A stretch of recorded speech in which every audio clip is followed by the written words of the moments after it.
Hey everybody, sorry about the mess in the studio workshop. I'm prepping for End War and have a bunch of other projects on the go and some house stuff, whatever. I'm excited about this video because I feel like this would have been a good place for me to start when I was getting into electronics modding. I would have been excited at how approachable a mod like this would have been. And as a soldering project, it's pretty simple. You're just connecting red wire to red wire, black wire to black wire.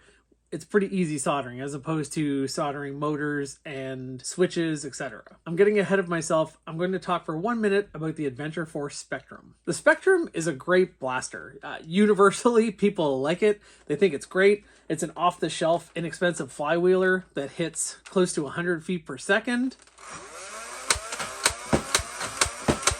which is a decent amount of power for off the shelf. It can hold its own with rival blasters firing in that same FPS range. And compared to wimpier Nerf flywheelers that are only getting barely 70 if they're lucky, this just seemed like such a great, well-designed blaster. And it is. But it's not a super amount of magic making this better. This blaster takes 6 AA batteries, so it's 9 volt. Instead of that 4 AA batteries that all those Nerf flywheelers take. The main difference isn't a bunch of funky engineering, it's that this has more power. And a lot of this path that I've been down on these kind of super simple mods are because of my friend Marcus at foam.blasted on Instagram. He did a 9 volt conversion to his Ultra One. I saw that, I was super interested. I'd only done lipo mods at that point, and I saw how much performance he was getting out of an Ultra One with 9 volt. I was like, oh, I need to learn more about that. He recommended a battery tray. I got a couple off Amazon, and the results were really, really good. And I've actually converted a couple blasters. This Fortnite blaster, again, it was shooting mid to high 60s, maybe, if you revved it, and didn't shoot too quickly. Now this thing, it's the same performance as the Spectrum. It's just as accurate. This is now a very fun backyard and party blaster and could keep up with Rival if I was playing with other people with Rival. I did this same mod I'm going to show you to this Hyperfire. Again, a Hyperfire is kind of an underwhelming blaster on 4 D batteries. It's 4 big batteries, but that's just capacity. The voltage is the same. It's 6 volt. And when I got this, I was super disappointed in it. And now I think this is a ton of fun. If I do a single shot, I'm getting, again, a little over 100 FPS.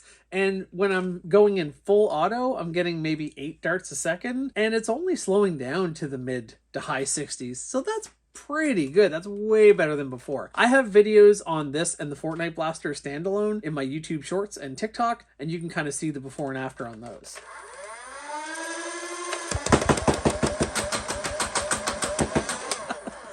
Again, it's really fun. It's not going to compete with the monster builds that people do, but for the backyard and playing with people in Rival, I can mix these in with stock Rival blasters and everybody can have a good time. 100 FPS or so is a real magical number, I think, for having fun. You can have fun at any speed, but I just really like 100. And I don't think I'm alone from how popular the Spectrum is. And now to the star of this show, this mod guide, the Ultra One. Lazy clip insert time. I wanted to mention, it's interesting, the Ultra One was the only one of the Ultra blasters that is 6 volt. The rest of them do take 6 batteries. The Ultra Select takes 6 batteries, the Ultra Amp, the Ultra 2, just that Ultra 1. So I feel like maybe they realized they messed up. So this is kind of fun to fix that mistake. This thing actually now on 9 volt is working really, really well. Apparently this blaster has some pretty decent motors in it, very similar to Rival motors. So it just takes to a mod really well, which is good because this thing's stock is terrible. Mine with fresh batteries, other people had a bit better results, but I never got anything better than a 70 with this thing, which when I got it, it was not what I was expecting, and I was pretty disappointed. So I'm going to show you the difference with a $5 battery tray and a little bit of snipping. I did remove one lock. I removed a drum lock just to make my wiring easier when I put it back together. But this is a pretty quick mod, and now this thing is shooting in like the high 120s, 130.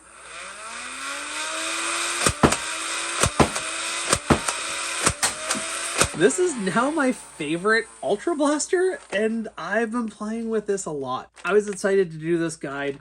Of all of the ones I just showed you, this one was probably the most amount of work, so it was probably a good one to do as a guide, or maybe a bad one, because the Hyperfire and the Fortnite Blaster were easier to do, but it's the same concept. snip that positive and negative from your battery tray, take your 6AA battery tray and wire the positive to the positive one that went into your old tray and the negative into the negative that went into the old tray. And you're kind of in business. It's as simple as that. And if you really can't solder, just to experiment with it, you could strip these wires, twist them, maybe tape them. I don't really recommend that. I think it's better to kind of get into soldering if you're going to do electronic stuff at all. So if you are getting into soldering though, this is pretty easy soldering to do. Just one wire to another wire. Enough talking, let's get into the guide. I hope you enjoy it. I'm going to put up an image of where all these screws go that you can reference later. There's a lot of different length screws in this, and my friend Marcus made a nice little chart and was kind enough to give me permission to use it. So I'm going to show that for a second after this before we get into the mod. Good luck, and I hope you have good results. Let me know if you do this, or if you do a 9-volt mod to any of your blasters. Okay, let's get into it. 4 C batteries, 1.5 volt each, 6 volt. C batteries are bigger with a bit more power, but the same voltage as AA's. We're going to replace this with this. This holds 6 AA's, 1.5 volt each, so 9 volt, as opposed to 4 C's, 1.5 volt each for 6 volt.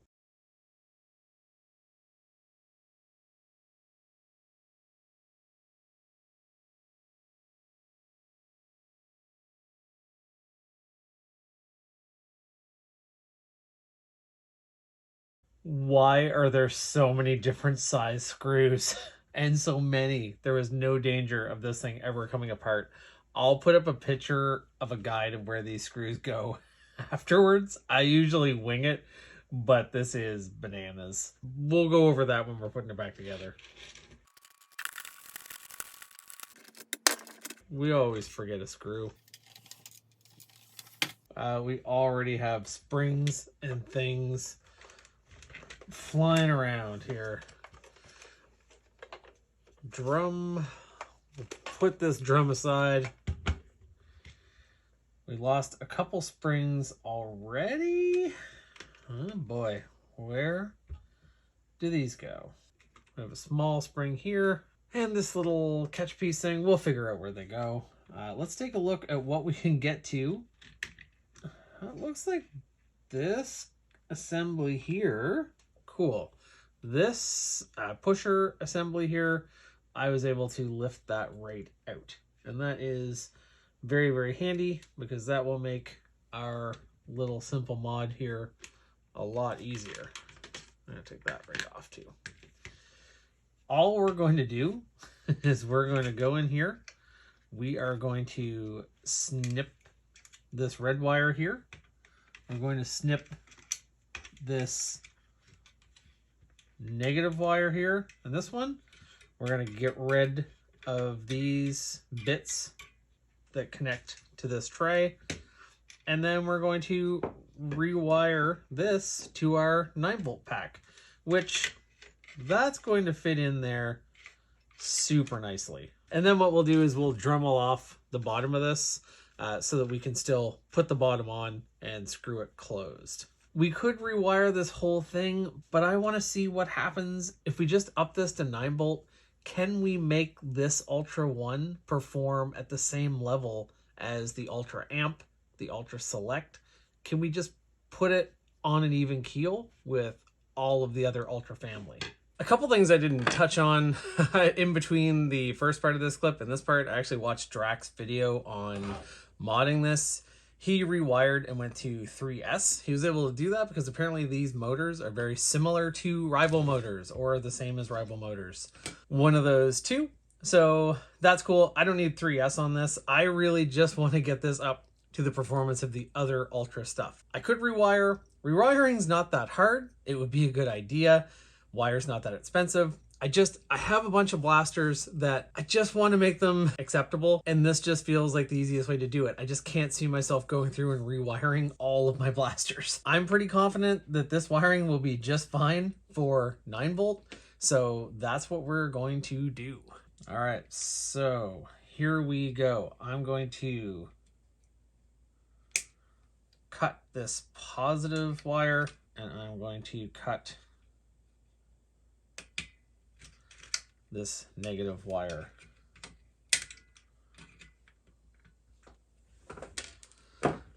This tray is no longer connected. We're gonna have to do, well, we don't really have to do a bunch of dremeling for this. We'll probably cut these out so that they're not there, or at least we'll pry out these springs. And then, as I said, we're gonna cut a bunch of stuff out here so our little 9-volt 6 AA battery tray can sit inside this. I just think that'll be tidy. So this part's pretty simple. We're just going to go negative to negative and positive to positive. Strip off some wire here. Strip off some wire here. I've definitely had some conflicting opinions on this. Why would you want to do this? Why would you not want to use different types of batteries? Or, you know, you could use IMRs or something like that. I just read enough different stuff about IMRs and that stuff that I don't know. Always, before you do any soldering, put some shrink on there. All right. Doing what the Spectrum and other Dart Zone blasters do stock is plenty for me. So I'm just going to give some of these blasters that ability, and that'll be fine. These will get picked up once in a while, played with in the backyard, maybe played with at the odd party. These are not going to be whipping through endless batteries. So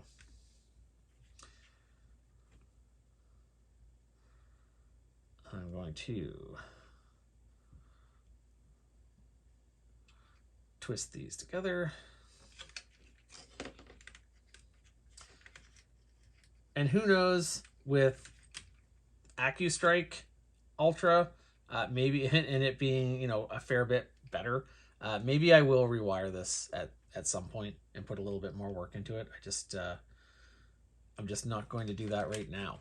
So I've just basically twisted those together. I'm going to use my helping hands, and I am just going to put a little bit of solder on there and connect those.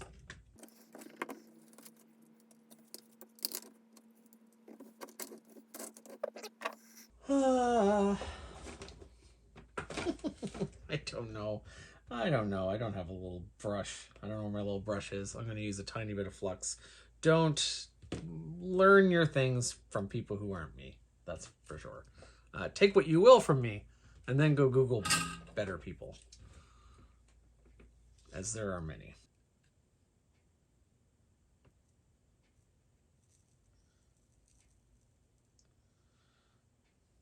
And that's one.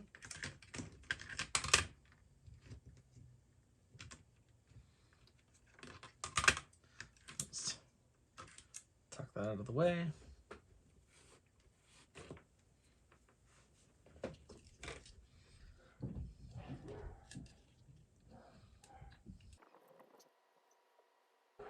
That's what my dogs do when someone comes to the door. Always a good time.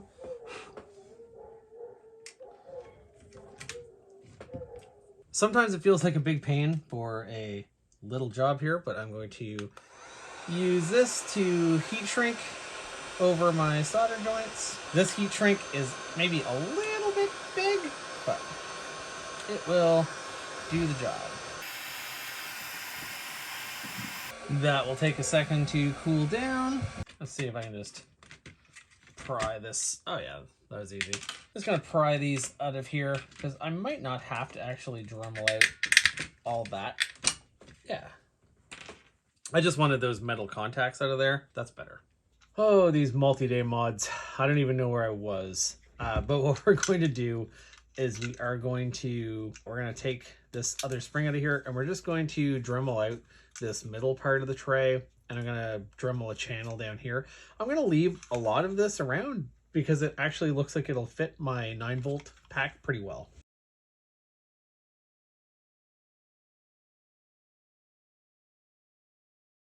So we've Dremeled out our tray enough that we can fit this in here, and our wires can come down through the top of this tray. I don't know why I resisted doing this before. I'm just going to cut everything off but the part we bolt on, because it's just a pain.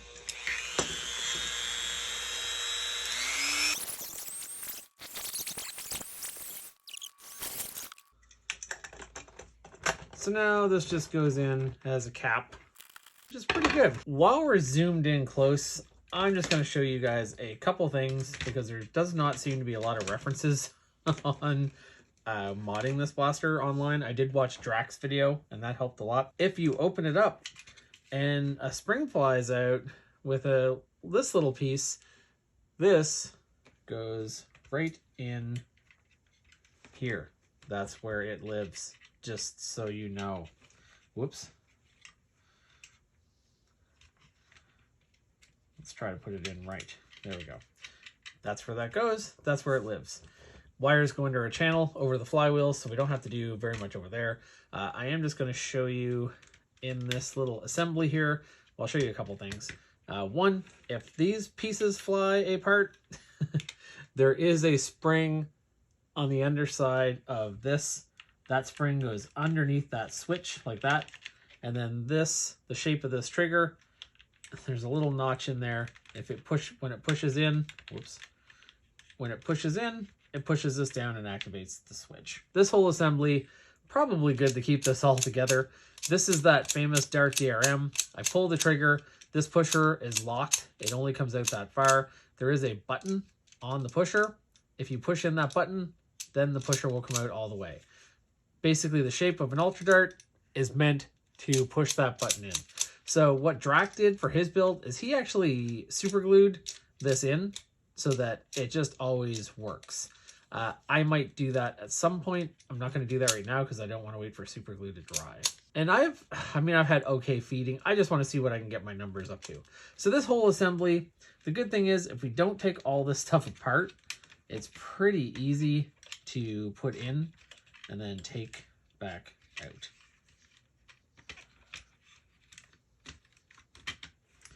Fits right in there, and that trigger fits right over that post, and then it's all back in.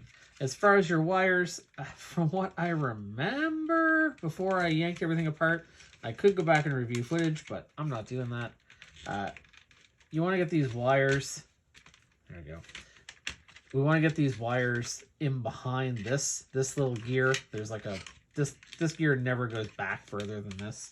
So I'm pretty sure it makes sense to run your wires up through this space here and in, as opposed to down here below. We don't want our wires getting caught in this little gear assembly. I might be completely wrong and have them in the wrong spot, but if I do, well, I'll fix it later. That's how everything's going to fit. I'm sure you remember all of those different color screws and different length screws. I do have a guide for putting those back in that I borrowed from my friend Marcus, Foam Blasted. I will share that in the video. Credit to him for sure.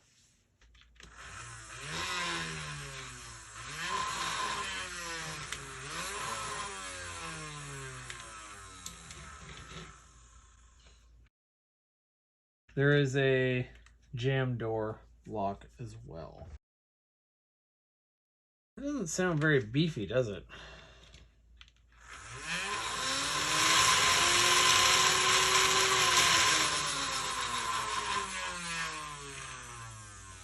You know what? Maybe it does.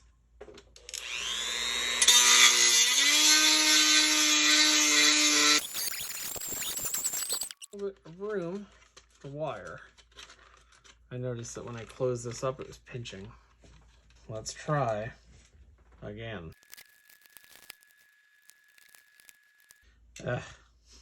This is such a pain. So much for keeping it super simple. I'm gonna bypass this lock. It's just too much of a pain to run the wires up there.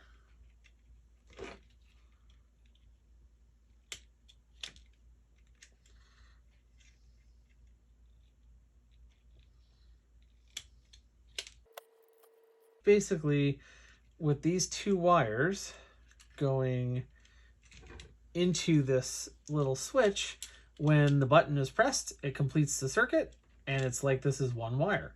When the button is depressed, it breaks the circuit. So all we're doing is bypassing it, so it is always a circuit, and that'll also let me run all my wiring underneath instead of having to like loop up on top. I started out talking about being Mr. Simple and just doing this like little simple mod, I almost could have rewired this at this point.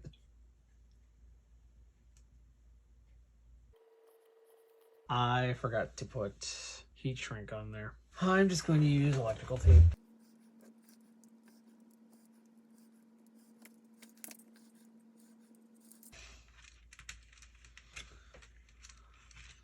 Through that wire channel.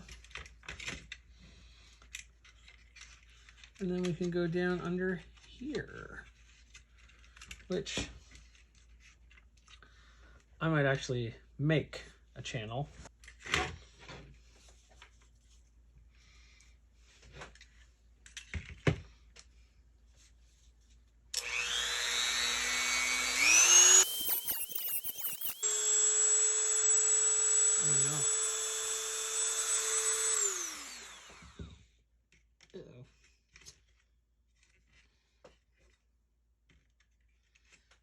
Yikes.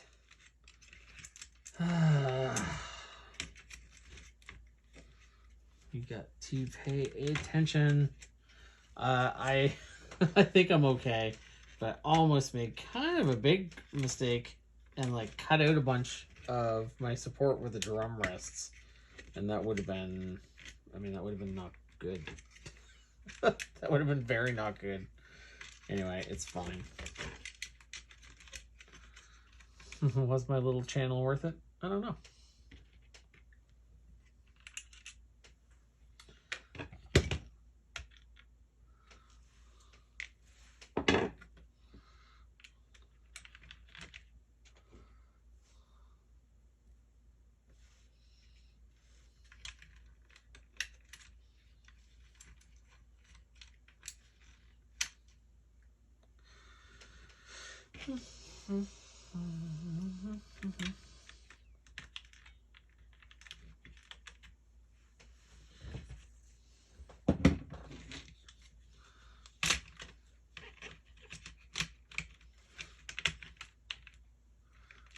That is certainly a little easier. If I just prop this up, that would probably do it. Like if I just propped it on two things. Anyway, I don't want to find two things, so I'm just going to make it harder and take longer in the end than if I had just found two things. You know how that goes.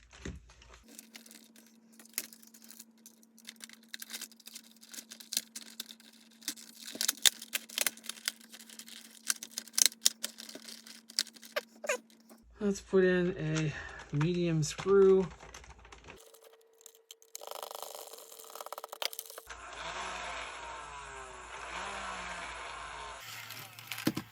We are in business. I'm still not going to put in every screw. I'm going to put in a few medium ones. Again, right now, I'm going from a guide. I will give you the guide. This is the first blaster I've worked on where I thought, wow, I'd love to have an electric screwdriver. Another neat blaster to do this to would be the Incisor, the Alien Menace one. It's basically the same type of blaster, except it actually fires elites.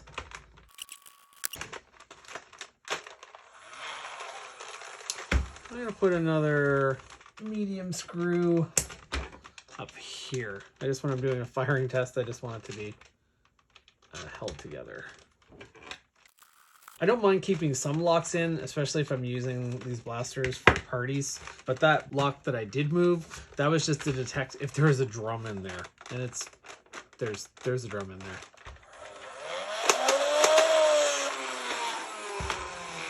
It certainly sounds a little meaner. Let's see what the first impressions are. I wonder if I'll regret not removing my Dart DRM.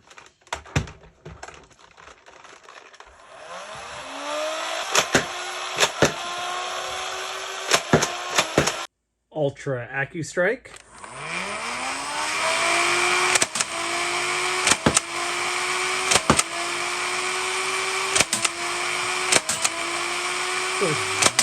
Whoa. There you have it. I hope this was handy. If you have any questions, reach out in the comments here or reach out to me on Instagram. Happy modding, everyone.